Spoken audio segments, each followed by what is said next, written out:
ವ್ಯಾಸವೆಂದು ಪ್ರಸಿದ್ಧನಾದ ಗಿರಿಗಿನ ನಾರಾಯಣ ಕವಿ ಬೇರೆಯರ ಭಾರತ ಕದಮಜುವಿನ ಈ ಪದ್ಯವನ್ನು ಆಯ್ದುಕೊಳ್ಳಲಾಗಿದೆ. ವಸ್ತ್ರಾಪಹರಣ ಸಮಯದಲ್ಲಿ ದ್ರೌಪದಿ ಮಾಡಿದ ದೀನ ಪ್ರಾರ್ಥನೆಯನ್ನು ನೀವು ಈ ಪದ್ಯಗಳಲ್ಲಿ ಕೇಳಿದ್ದೀರ. ಕಾರುಣ್ಯ ಪಾತ್ರದ ತರಳಿತ ದೀನಾರ್ಥಿ ದುಃಖೋತ್ತರಣ ನೀ ದೀನಾರ್ಥ ದುಃಖಿದಯಾನು ಜಗವರಿಗೆ ಪರಮ ಪಾಲಕ ನೀನೆ ಗದ್ಯಂ ತರಲಿಕ್ವರೆ ತಾನಲ ನಿಷ್ಠುರವಿದೆ ನೈ ಕೃಷ್ಣ ಎಂದೊರಳಿದಳು ತರಳಾಕ್ಷಿ ಮರದನ ವಿಹೃದಯದಲ್ಲಿ ನೀನೆಂದರಿವನಾಪತ್ತಿನಲ್ಲಿ ಮದಗಲಿ ಮುರಿಗಿಸುವನುಬ್ಬಿನಲ್ಲಿ ಕಾಲಾವಲಿಸುವನು ಕೋಡಿಯಲಿ ಅರಿಯುತಜ್ಞರ ಗುಣವ ದೋಷವ ನರಸುವರೆ ನಿನ್ನಡಿಯ ಕೃಪೆಯನ್ನು ನರಯಲಾಗದೆ ಕೃಷ್ಣ ಎಂದೊರಳಿದಳು ತಳಲಾಕ್ಷಿ. ಕೃಷಿಗಳತಿ ತಾರ್ಕಿಗಳು ಕರ್ಮ ವ್ಯಸನಿಗಳು ಕೋಪಿತರು ಮಿಕ್ಕಿನ ವಿಷಯಗಳು ಮೂಢ ಮನುಷ್ಯರೆಂಬವರು ಹೊಸೆದು ನಿನ್ನವರೆಂದು ಭಗವರೇ ಬಿಸಿದು ಬೀಳುವ ಕೃಪಣಿ ತೋರಿಸೈದೆ ನೈ ಕೃಷ್ಣ ಎಂದೊರಳಿದಳು ನಳಿನಾಕ್ಷಿ.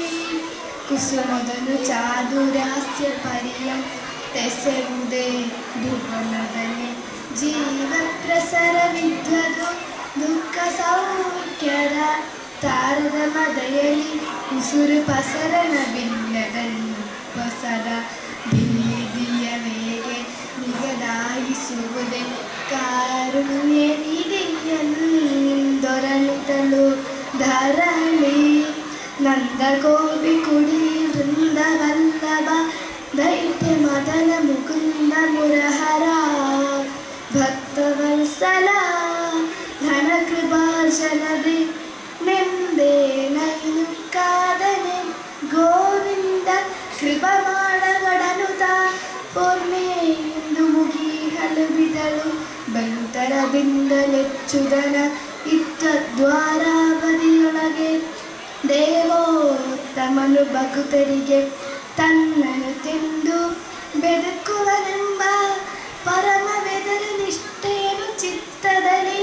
ನೆಲೆಗೊಳಿಸಿ ರುಕ್ಮಿಣಿ ಸತ್ಯಭಾಮೈರಲು ಸಮೇಳದನತ್ತ ಸಾರ್ಯ ಹರಹಿ ಹಾಸಂದಿಯನು ದಾಳಿಸುದ ಕೇಳಿದನ ಮರವೈರಿ ತನ್ನಯ ಮೇಲದೇವರ ಸಭೆಯ ಹುಯ್ಯಲ ನಾಳೆ ಮಂದಮವಾನವಾಂಗ್ಲಂಕಂಬ ನುಡಿಯುಂಡ ಕೋಳು ಹೋದುವೆ ಪಾಂಡುಪುತ್ರರ ಬಾಲವೆಗಳು ಕಡನುದ ಲಕ್ಷ್ಮಿ ಲೋಲ ಚೆಂದು ಸಿರಿದ ರುಕ್ಮಿಣಿ ದೇವಿಗೆ ಹಗಲ ಕ್ರೂರ ದುರ್ಯೋಧನನು ದ್ರುಪದ ಕುಮಾರಿ ಪಾಂಚಾಲಯನು ಸಭೆಯಲ್ಲಿ ಸೀರೆಯನ್ನು ಸುರಿಯ ಹೇರ್ಕಾಯೇ ಕೃಷ್ಣ ಎಂದನು ತನಾರ್ಯರು ಹುತ್ತಿಯಳು ಹುಟ್ಟ ಸೀರೆ ಸೆಳೆಯಲು ಬೆಣಿಗ ಲಕ್ಷಯ